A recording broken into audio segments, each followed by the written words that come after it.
Johannes വെർമീറിന് മാത്രമുള്ള ഒരു തനതായ ശൈലിയുണ്ട്. ഈ പെയിന്റിംഗ് കാണുമ്പോൾ ശരിക്കും അദ്ദേഹത്തിന്റെ പെയിന്റിംഗ് പോലെ തന്നെയുണ്ട്. ഋഷിൻ കാര്യങ്ങൾ വ്യക്തമായി പറഞ്ഞതും വേണുഗോപാൽ വിശ്വസിക്കാനാവാതെ അവനെ നോക്കി. എന്നാൽ അവരെന്താണ് സംസാരിക്കുന്നതെന്ന് മനസ്സിലാകാതെ ചുറ്റുമുണ്ടായിരുന്നവർ അവരെ അമ്പരപ്പോടെ നോക്കി. ഋഷിൻ പറഞ്ഞ ആ പേര് പോലും ഇപ്പോഴാണ് അവർ ആദ്യമായി കേൾക്കുന്നത്. ആ വരച്ച ലാൻഡ്സ്കേപ്പ് പെയിന്റിങ്ങിൽ 2 എണ്ണത്തിൽ 1 മാത്രമേ നിലവിലുള്ളൂ. മറ്റേത് ഇതുവരെയും കണ്ടുകിട്ടിയിട്ടില്ല. എന്തായാലും വെർമീർ 2ൽ കൂടുതൽ പ്രകൃതി ദൃശ്യങ്ങൾ വരച്ചിട്ടില്ല, വേണുഗോപാൽ പറഞ്ഞു. അങ്കിൾ, ഞാൻ പറഞ്ഞത് നിങ്ങൾ വിശ്വസിക്കണ്ട. പക്ഷേ ഞാൻ പറഞ്ഞതെല്ലാം ഒന്നുകൂടി കൃത്യമായി ശ്രദ്ധിച്ചു നോക്കിയേ. അങ്കിൾ പറഞ്ഞതുപോലെ അതിലൊന്ന് മാത്രമേ നിലവിലുള്ളൂ. വർഷങ്ങൾക്ക് മുൻപ് ന്യൂയോർക്ക് മ്യൂസിയത്തിൽ സ്ഥാപിക്കാൻ വേണ്ടി അദ്ദേഹത്തിന്റെ യഥാർത്ഥ പെയിന്റിങ്ങുകൾ ശേഖരിക്കുന്നതിനെപ്പറ്റി ഒരു മാഗസീനിൽ ഒരു ആർട്ടിക്കിൾ വന്നിരുന്നു. ഞാനും അത് വായിച്ചതാണ്. അവർ എത്രയൊക്കെ തിരഞ്ഞിട്ടും അദ്ദേഹത്തിന്റെ ഒരു പെയിന്റിംഗ് മാത്രം കണ്ടെത്താനായില്ല. ഒരുപക്ഷേ ഇതാ കണ്ടെത്താൻ കഴിയാതിരുന്ന പെയിന്റിംഗ് ആണെങ്കിലോ? എന്തായാലും ഇത് ഉറപ്പായിട്ടും വെർമീറിന്റെ പെയിന്റിംഗ് തന്നെയാണ്.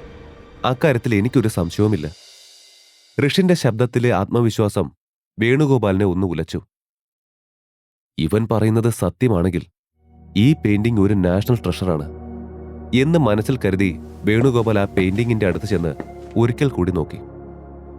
തന്റെ കോട്ടിന്റെ പോക്കറ്റിൽ നിന്ന് ഒരു ലെൻസ് പുറത്തെടുത്തുകൊണ്ട് അയാൾ പെയിന്റിങ്ങിന്റെ ചില ഭാഗങ്ങൾ ശ്രദ്ധാപൂർവം പരിശോധിച്ചു.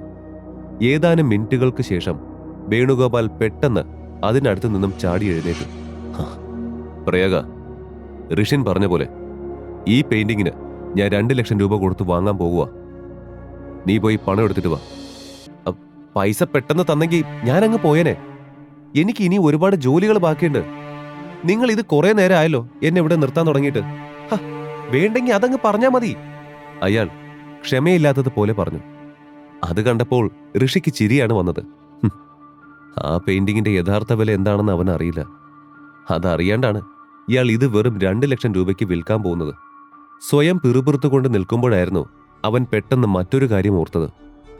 ശേ, ഈ പെയിന്റിങ്ങിന്റെ വില എന്താണെന്ന് അവന് പോലും അറിയില്ല. പിന്നെ എങ്ങനെ ഇവനിത് കിട്ടി?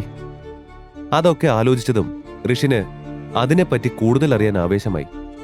അതേസമയം വേണുഗോപാലും സന്തോഷത്തിൽ മതിമറന്നു നിൽക്കുകയായിരുന്നു. ഈ പെയിന്റിംഗ് തനിക്ക് ഇതിലും വലിയ ലാഭമുണ്ടാക്കുമെന്ന് ഓർത്തപ്പോൾ അദ്ദേഹത്തിന് തന്റെ സന്തോഷം നിയന്ത്രിക്കാനായില്ല. പെട്ടെന്ന് തന്റെ കൈകളിൽ എന്തോ പറ്റിയത് അവൻ ശ്രദ്ധിച്ചു. അവൻ അത് തൊട്ടു നോക്കിയ ശേഷം തന്റെ മൂക്കിനടുത്ത് വെച്ച് അതിന്റെ മണം പിടിച്ചു. ഇതെന്താ? ഇതിൽ നിന്നും എന്താ ഒരു പ്രത്യേകതരം മണം വരുന്നത്? ഈ പെയിന്റിംഗ് ഇത്രയും നാളും മണ്ണിൽ കുഴിച്ചിട്ടിരിക്കുകയായിരുന്നോ? ഇത് മണ്ണിന്റെ മണം തന്നെയാ, പക്ഷേ ഇത് സാധാരണ മണ്ണിന്റെ മണമല്ല. ഇതിന്റെ പിന്നിൽ എന്തോ ഉണ്ട്, അതുറപ്പാ. എന്തായാലും അതെങ്ങനെയെങ്കിലും കണ്ടുപിടിച്ചേ പറ്റൂ. എന്നാലേ ഇത് അവന്റെ കയ്യിൽ എങ്ങനെ വന്നെന്ന് അറിയാൻ പറ്റൂ.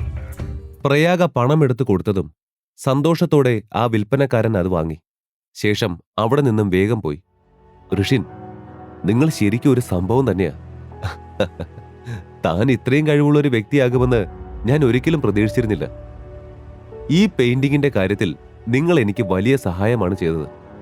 അതിന് പകരമായി ഇത് നിനക്ക് ഞാൻ തരുന്ന ഒരു ചെറിയ സമ്മാനമാണ്. അദ്ദേഹം അവന് നേരെ ഒരു കവർ നീട്ടി. ഋഷിൻ അത് വാങ്ങി. അതിനുള്ളിൽ എത്ര പണമുണ്ടെന്ന് എണ്ണി നോക്കാൻ പോലും അവൻ തയ്യാറായില്ല. അവന്റെ ശ്രദ്ധ മുഴുവനും ഏത് വഴിയിലൂടെയാണ് ആ പെയിന്റിംഗ് വിൽപ്പനക്കാരൻ പോകുന്നത് എന്നായിരുന്നു. അങ്കിൾ, എന്തിനാ എനിക്കിതൊക്കെ? വേണുഗോപാലിനോട് അത് ചോദിക്കേ ഋഷിയുടെ കണ്ണുകൾ വീണ്ടും വാതിലിലേക്ക് പോയി. ആ പെയിന്റിങ്ങിന്റെ മൂല്യം വെച്ച് നോക്കുമ്പോൾ ഇതൊന്നുമല്ല ഋഷി.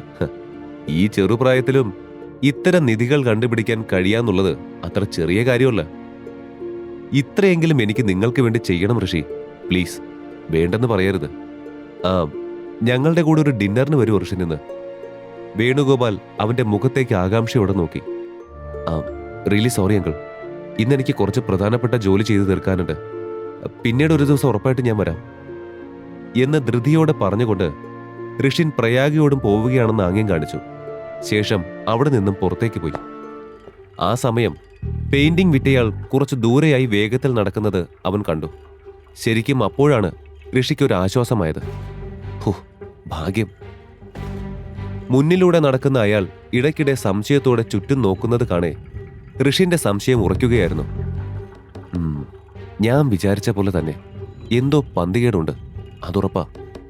നൂറ്റാണ്ടുകൾക്ക് മുമ്പ് ഡച്ചിൽ വരച്ച 70 വർഷം മുൻപ് ന്യൂയോർക്ക് മ്യൂസിയം തിരഞ്ഞ ആ പെയിന്റിംഗ് ഒന്നുമല്ലാത്ത ഇവന്റെ കയ്യിൽ എങ്ങനെ എത്തി? ഇതിവൻ എവിടെ നിന്നോ കുഴിച്ചെടുത്തതാണ്. പക്ഷെ എവിടുന്ന്? അല്ല, ഇവൻ എങ്ങനെ അറിഞ്ഞു അവിടെ ഈ പെയിന്റിംഗ് ഉണ്ടെന്ന്? നമ്മുടെ കേരളത്തിൽ എങ്ങനെയാ ഇത് വന്നത്?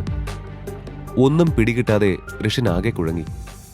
ഒടുവിൽ അയാൾ വന്ന് നിന്ന സ്ഥലം കണ്ട് ഋഷൻ ശരിക്കും ഞെട്ടി. അതൊരു സെമിത്തേരിയായിരുന്നു.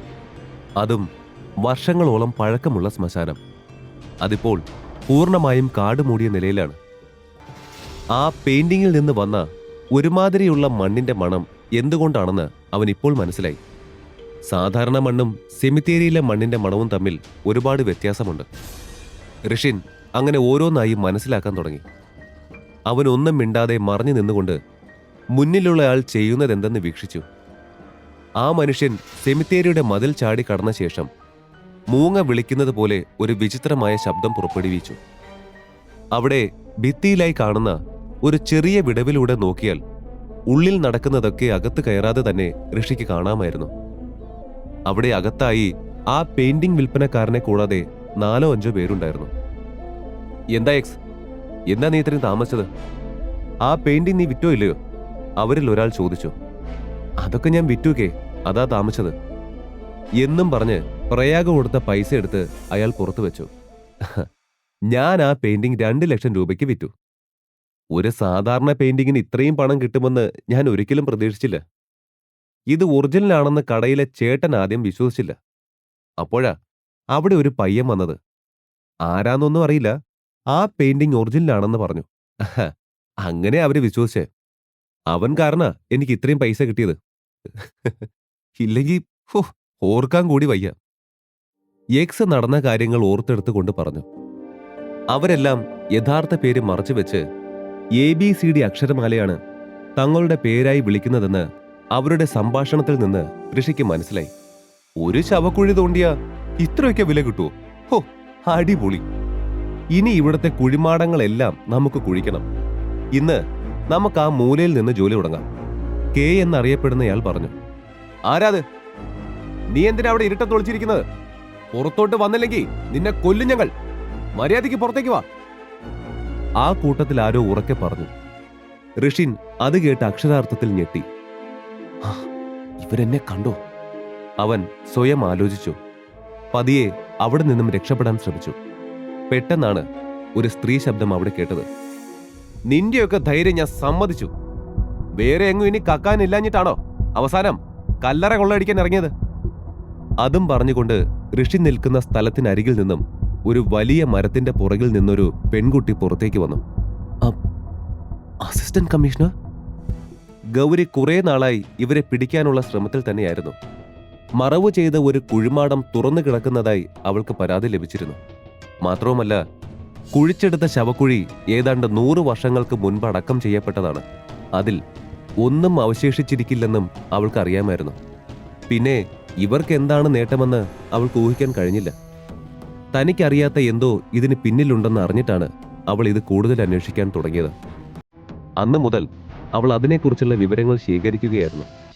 ഋഷിൻ അവിടെ എത്തും മുൻപേ അവൾ അവിടെ അവരുടെ ചലനങ്ങൾ ശ്രദ്ധിച്ചു. അവർ ആരെയാണ് കാത്തിരുന്നത് എന്ന് നോക്കുകയായിരുന്നു അവൾ.